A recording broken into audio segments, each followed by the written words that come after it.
Free! Oh my God! Kukunin ko to. Ano ba to? Free! Yung may-ari, nagpaalam na ako. Sabi ko, babalik lang ako.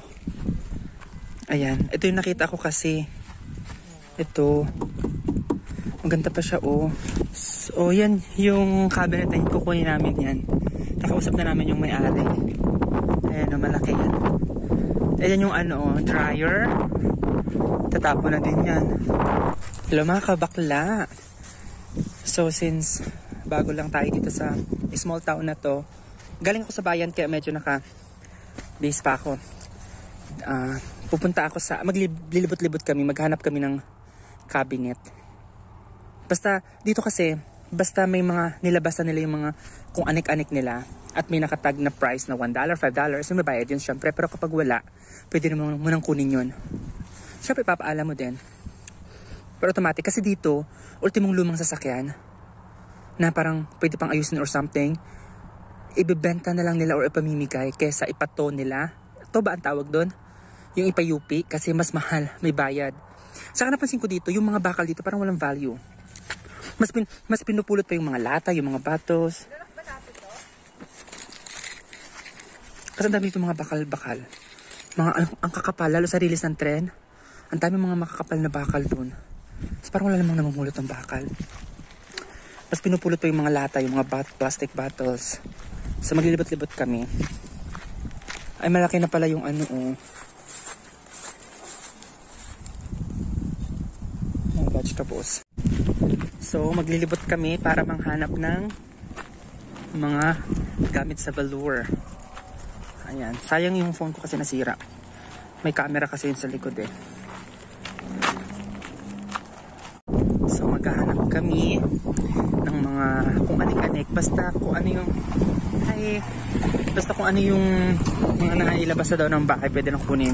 Eh, may nakita ako dun sa dulo. Yun. Puntahan namin yun. Tapos baka pwede pang part-time yun. Ha? Part-time ng taga-tapon. Oh. Puntahan namin. Baka kung ano. Basta kung anong meron kunin. Basta magagamit. Ayan o. Yan tayo yung mga nakatambak na yan. Yun. Ayan. Tapos sa bahay na yun. Na shopping yan. Naglalakad-lakad kasi ako dito kanina. Sabi ko ay may tambak doon. Kunin natin. Grabe yung solar panel nila. Ilang sheets yan, no? 2, 4, 6, 8, 10, 12, 14, 16, 18. Tapos 9 na malalaki dito. Laking tipid. Mayaman. Yan ata siguro may-ari ng bahay ng kalaman. Ayan, eto guys. Yung mga tambak dito. Diyan ako po yung lalaki kanina, yung may-ari. Nagpaalam na ako. Sabi ko babalik lang ako. Ayan. Ito yung nakita ko kasi. Ito. Maganda pa siya, oh. Tapos, kakausapin natin yung may-ari para ihatid tayo. Ha? Sorry. Papahatid pa. Binigyan na nga. So, ayan guys. Kunin namin ito. Ano pa ba? Kasi may mga Ay, yan lang yung pang ano yata. Ay, oo. Nung nasa Switzerland ako, may gato yung mga bit-bit nila sa likod nila. Sinusuot lang. Ayan, oh. Parang skateboard. Di ba? Skateboard ba ang tawag doon? Malapit na, closer. Tapos may mga carpet eh. Ito may carpet pa nga, oh. Ang ganda ng carpet na to, oh. Maganda sa winter, di ba? Sabagay hindi naman tayo semento. Ayan, oh. Kailangan ko yan sa Pilipinas. Charing. Yung water jug, sayang. Saan na ba yung may-ari? Baka naman hindi may-ari yung nagpayag sa akin, ha? Pagalitan tayo.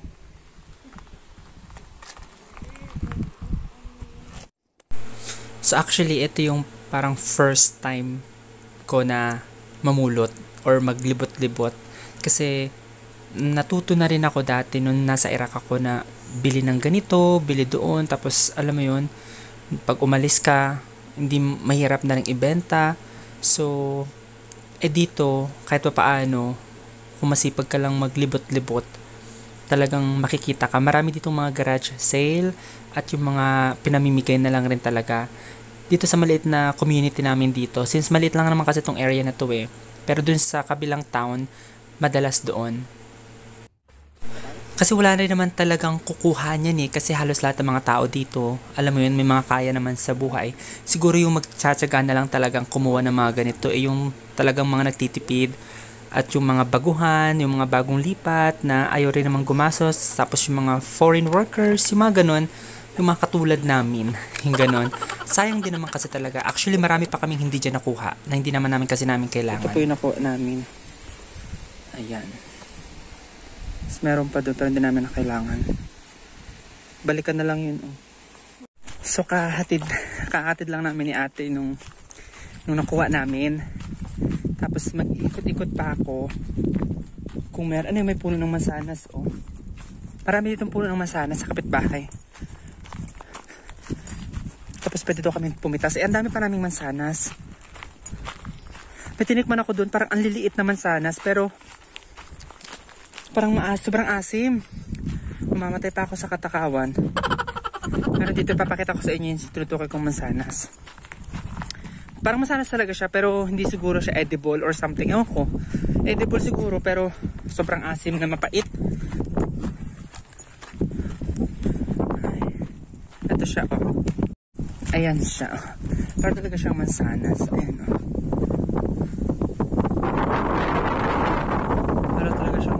Pero ano siya, mapakla, maasim, mapait.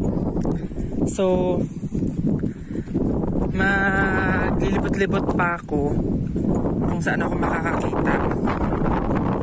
Sayang sa oras. Ang oras pa lang kasi is 5:25 ng hapon. Ayan, marami kasi nagre-renovate ng bahay ngayon. Nagre-renovate, mga naglilipat, so tinatanggal nila. Gaya noon, nag-aayos sila ng bubong. Kasi pa winter na siguro. Ewan ko, first time ko kasi mag-winter dito sa Canada ng bongga. So maglilipat tayo. So mababait naman yung tao dito.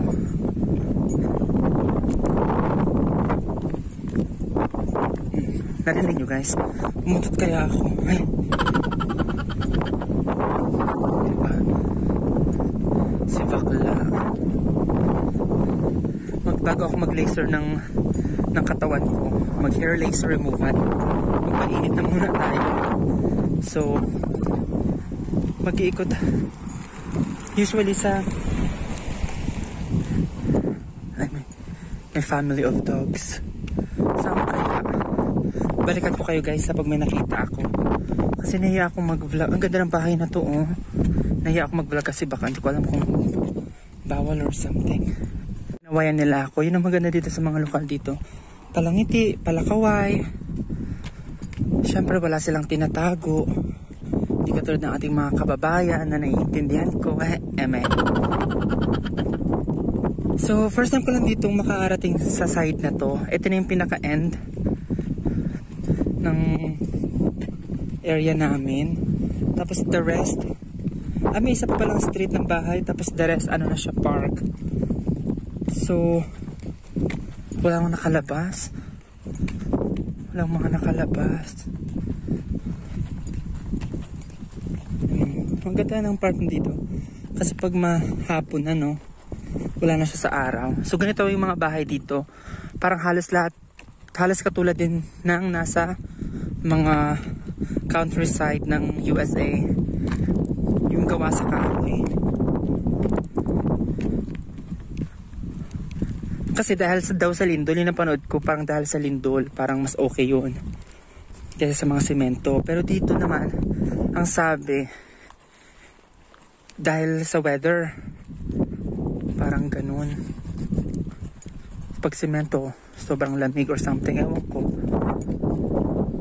Bira ka makakita ka lang sa mga big cities, sa mga bahay na bato.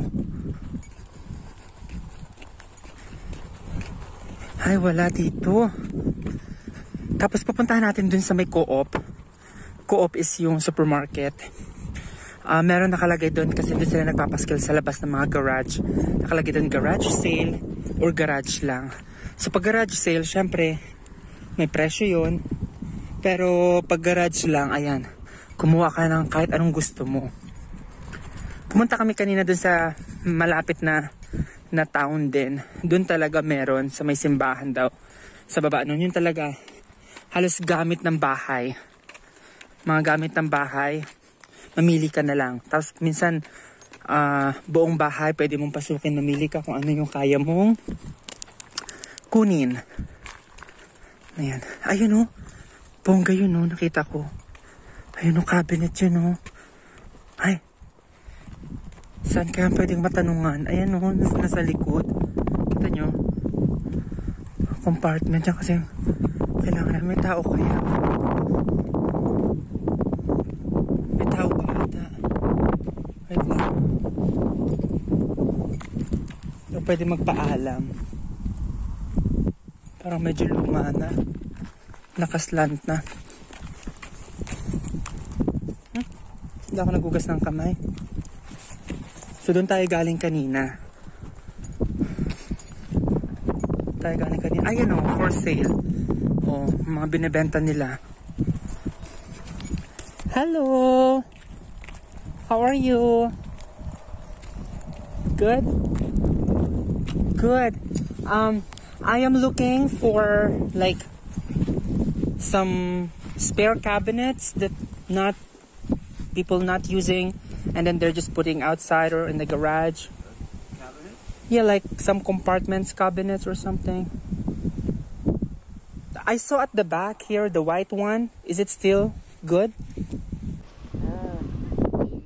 Months ago I had some cabinets I threw out. Really? Yeah, they were just a little hard, but they weren't finished or anything.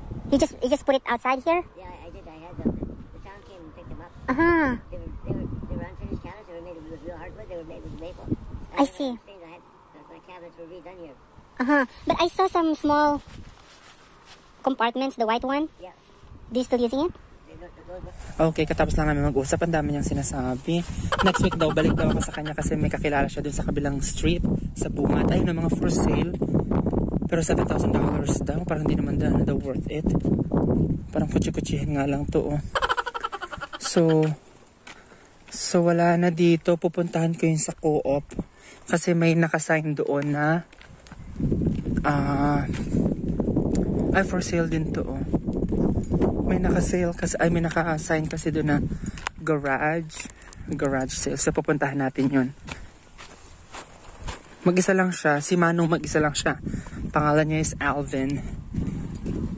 Mag-isa lang siya. 3 yung kwarto. Wala daw siyang planong iparenta. Parenta tapos aalis siya. Meron ding dryer doon sa kukunan namin ng cabinet. Sa kanto, may dryer doon pero hindi namin kailangan kasi may dryer na kami. Gaya nun, may nakalabas na washing. 'Di ba? Kasi mahal talaga dito, guys, magpa-pick up tapos alam mo 'yun, ipapa-UP mo or ipapa-basura mo. Magbabayad ka pa. For sale din 'yun, oh.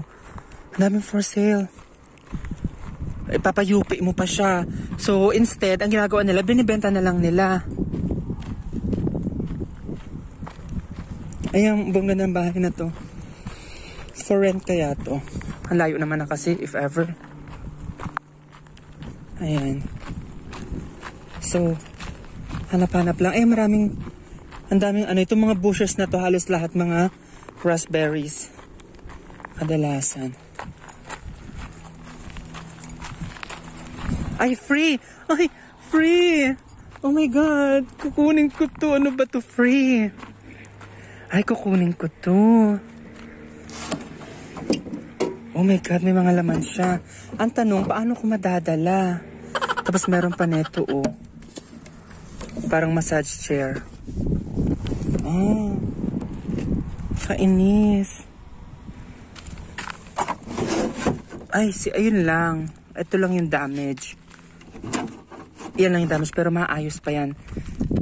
Sabihan ko na lang kay kuya. Sa kasama ko sabay. Pero ito kukunin ko to. Diba? Ayan, oh. Cabinet. Ayan. Diyan din kami nakakuha kanina. Doon lang sa may harap. Sa likod pala nilalagay. Ayan o. Kunin natin yan mamaya. Kay Kuya Conrad. O, diba? May massage chair na. Magkano ba ito? Saan ko malalaman?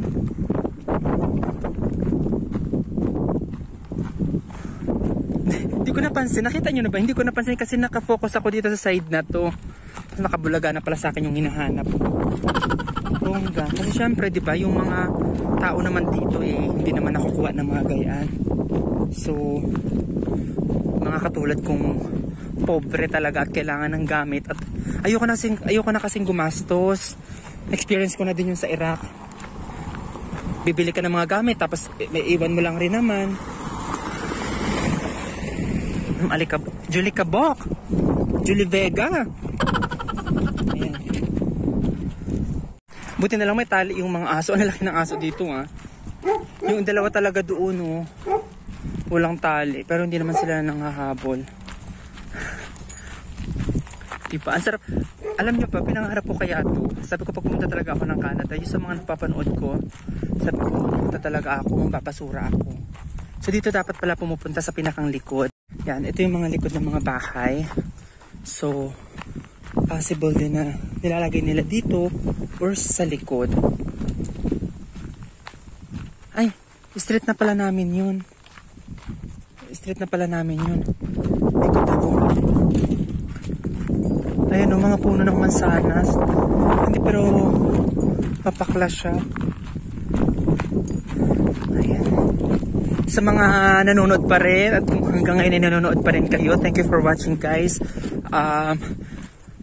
Kung kayo'y gusto nyo rin gumala, pinangarap na gumala, just manifest while watching all my videos. Scroll out nyo yung mga videos ko sa mga travels ko sa Europe, sa Iraq, yung mga adventure ko, panoorin nyo lang yun guys. At talagang pinagpipray ko na sa lahat ng mga nanonood noon, keep, performing affirmations and manifesting. Kasi nangyayari talaga siya. Kasi itong ginagawa ko ngayon, parang pinangarap ko lang naman to diba? So, ayan yung co-op. Check natin yung signage.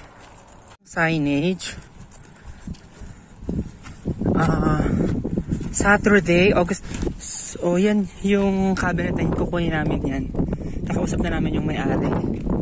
Ayan, malaki yan. Ayan yung dryer. Tatapon na din yan.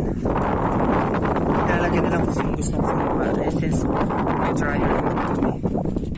Bakit ba? So, pauwi na kami. Sino kasama ko? So, pauwi na ako.